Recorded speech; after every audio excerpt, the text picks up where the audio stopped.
नमस्कार दोस्तों, राजनीति की बातों में आपका स्वागत है। मैं हूं आपका दोस्त धर्मेंद्र कमारी। 203 बजे की चाय के साथ राजनीति की बातों का यह सिलसिला जब शुरू हुआ तो हमने 1966 से अपने हरियाणा की राजनीतिक यात्रा की इसकी शुरुआत की थी।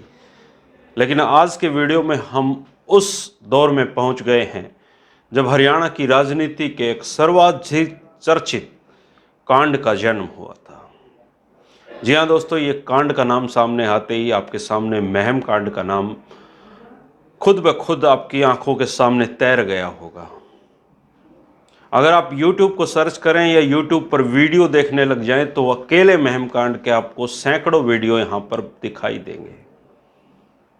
किसी भी एक वीडियो में आपको कोई ये कहता दिखाई देगा कि इस जो महम कांड है इसके गुनहगार ओम प्रकाश चौटाला थे। किसी वीडियो में किसी और का नाम होगा, किसी वीडियो में किसी और का नाम होगा, और सबने इस घटना का जो मूल्यांकन है वो अपने अपने हिसाब से किया है। ललन टॉप के वीडियो में भी आप देखेंगे कि आनंद सिंह दांगी ने खुद को पाक साफ बताते हुए सारा का सारा दोष ओम प्रकाश चौटाला के मत्थे मढ़ दिया है। लेकिन ओम प्रकाश चौटाला ने हरियाणा की राजनीति के इस चर्चित, दुखद और इस कांड की वजह से उनकी मुख्यमंत्री पद की कुर्सी चली गई थी, सार्वजनिक रूप से इस कांड के बाद एक शब्द भी इस पर नहीं बोला है। शायद ओम प्रकाश चौटाला जी चाहते हैं कि इतिहास इस कांड का अपने तरीके से मूल्यांकन करे। आज के वीडियो में हम भी महम कांड पर बातचीत करेंगे दोस्तों, लेकिन हम ना आनंद सिंह दांगी की तरफ जाना चाहेंगे, ना ओम प्रकाश चौटाला जी की तरफ जाना चाहेंगे।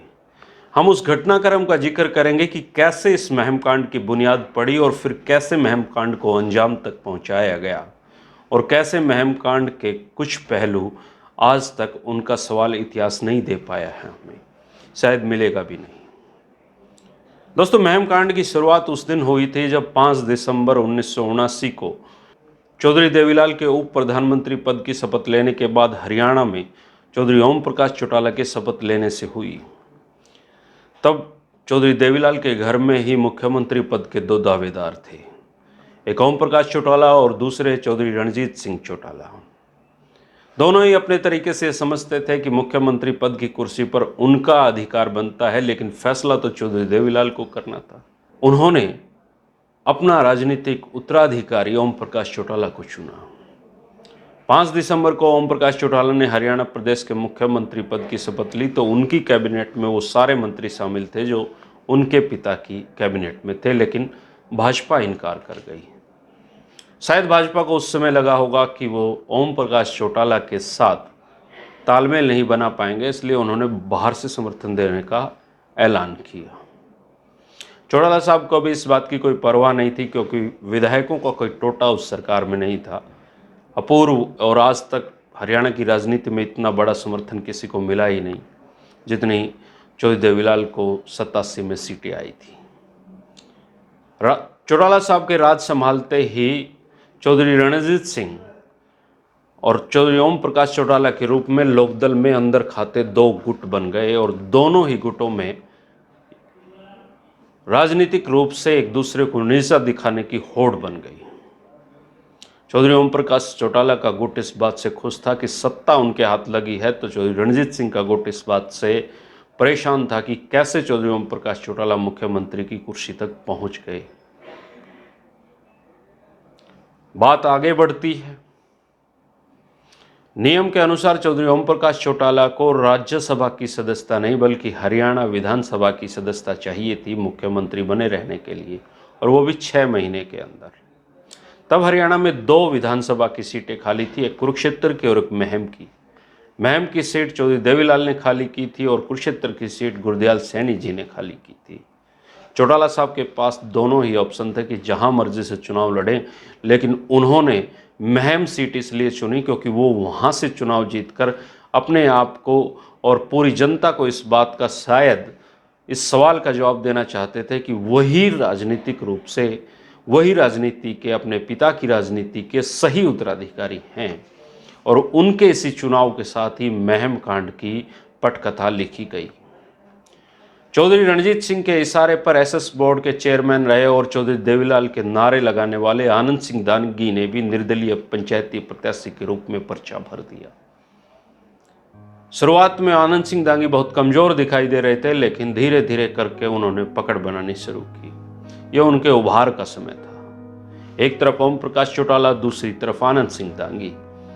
एक एक वोट की तोल तोल कर एक एक वोट को देखा गया। दो खेमों में साफ तौर पर लोकदल खुद बटी हुई थी।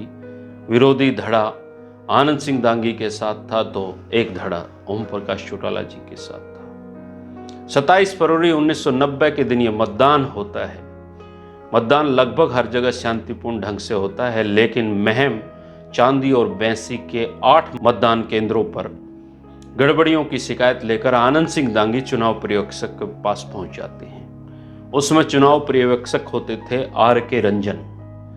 दांगी जी के एप्लीकेशन पर संज्ञान लेते हुए उन्होंने 28 फरवरी को 8 मतदान केंद्रों पर फिर से मतदान के आदेश जारी किए। ओम प्रकाश चौटाला के चुनाव प्रबंधक की तरफ से इस बात का विरोध किया गया, लेकिन उनके विरोध को दर्ज नहीं किया गया। 28 फरवरी को इन मतदान केंद्रों पर फिर से वोटिंग शुरू होती है और वोटिंग के दौरान ही दोनों पक्षों ने एक दूसरे पर गड़बड़ियों के आरोप लगाने शुरू कर दिए। चौटाला साहब का पक्ष कहता है कि आनंद सिंह दांगी के समर्थकों ने बूथ कैप्चर कर लिए थे, तो आनंद सिंह दांगी के समर्थकों का कहना था कि चौटाला साहब के समर्थकों ने बूथ कैप्चर कर लिए। बात तू मैं से शुरू हुई, फिर धक्का मुक्की से शुरू हुई और आखिर में बात मार पिटाई पर शुरू हो गई और आपस में लोग एक दूसरे की जान लेने पर उतारू हो गए। CRPF की कंपनी वहां पर तैनात थी। उन्होंने भीड़ को नियंत्रित करने की कोशिश की तो भीड़ ने एक CRPF के जवान की वहीं पर पीट कर हत्या कर दी। भीड़ को नियंत्रित करने के लिए गोलियां चलाई गई और 6 लोग मौके पर ही मारे गए। अगले दिन जब अखबार छपकर बाहर आए, तब ये सोशल मीडिया का दौर नहीं होता था, तो महम कांड पूरे देश में चर्चित हो गया। महम कांड का जो इशारा था वो चौधरी ओम प्रकाश चौटाला पर उंगलियां उठाता था और मीडिया के जो बयानात थे, मीडिया में छपी खबरें भी इस तरह चलाई गई कि सारी शक की सुई चौधरी ओम प्रकाश चौटाला पर मंडरा गई। इस महम कांड पर एक बड़ी चोट रघुवीर सिंह काद्यान, चौधरी रणजीत सिंह और वीरेंद्र सिंह ने अपने मंत्री पद से इस्तीफों से पूरी कर दी थी। अखबार भरे पड़े थे। केंद्र सरकार ने चुनाव आयोग से तुरंत महम उपचुनाव के परिणाम पर रोक लगाने के निर्देश जारी किए और इसी के साथ ही महम उपचुनाव के जो परिणाम थे उन पर रोक लग गई। VP सिंह ने बहुत गहन मंथन और चौधरी देवीलाल से बातचीत करने के बाद राजनीतिक दलों की एक उप समिति बनाई। इस उप समिति में जॉर्ज फर्नांडिस थे, शरद यादव थे, चौधरी अजीत सिंह इसमें थे, यशवंत सिन्हा इसमें थे और अरुण नेहरू को भी इसमें रखा गया था। इस समिति ने महम आकर जांच की, लोगों से बातचीत की और फिर ये सिफारिश की कि पूरे महम क्षेत्र में ही दोबारा से चुनाव करवाए जाएं। चुनाव आयोग ने 26 मई 1990 को महम में दोबारा से चुनाव कराने की घोषणा कर दी। 26 मई 1990 को चुनाव आयोग ने फिर से महम क्षेत्र में चुनाव करवाने का ऐलान कर दिया। इसी के साथ दड़बा कला में भी उपचुनाव होना निश्चित हुआ। दड़बा कला की जो विधायिका थी विद्या बेनीवाल, उनको चौटाला साहब ने इस दौरान अपनी सीट पर राज्यसभा में भिजवा दिया था और दड़बा कला से भी अपना नामांकन दाखिल कर दिया था। इस बार ओम प्रकाश चौटाला 2 जगह से चुनाव लड़ रहे थे, एक दड़बा कला से और एक महम से। इसी दौरान महम में फिर एक घटना हुई।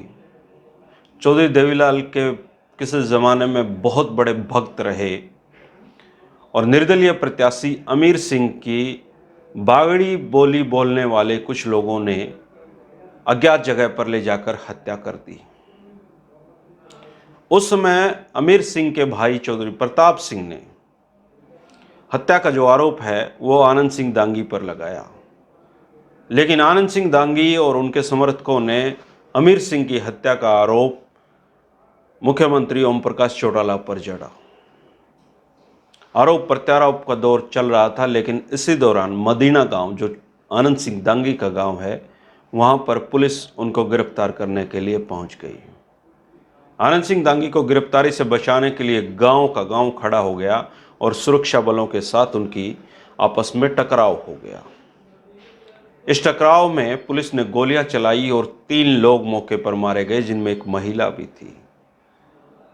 यह दूसरी बार था कि महम में उपचुनाव के दौरान खून बहा था और फिर से यह मामला सुर्खियों में आ गया। अगले दिन फिर से अखबार महम कांड की सुर्खियों से घिरे हुए थे।